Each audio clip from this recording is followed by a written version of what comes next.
ஆயுஷ்மான் பாரத் திட்டம்.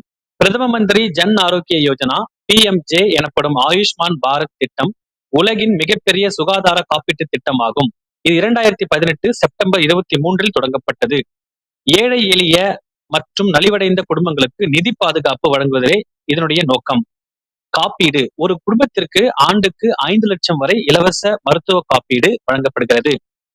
சமீபத்தில் 70 வயதை கடந்த மூத்த குடிமக்கள் அனைவருக்கும் இத்திட்டம் விரிவுபடுத்தப்பட்டு 5 லட்சம் மதிப்பிலான மருத்துவ காப்பீடு வழங்கப்படும் என பிரதமர் மோடி அறிவித்துள்ளார். இதன் விளைவுகளாக இத்திட்டத்தில் மக்களின் மருத்துவத்திற்கான சொந்த செலவினம் 63 39 குறைந்துள்ளது.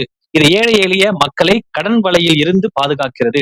அரசின் சுகாதார செலவினம் 29,000 கோடியிலிருந்து 63,000 கோடியாக உயர்ந்துள்ளது. இதுவரை மக்கள் இத்திட்டத்தின் மூலம் சுமார் 1 லட்சம் கோடியை சேமித்துள்ளனர்.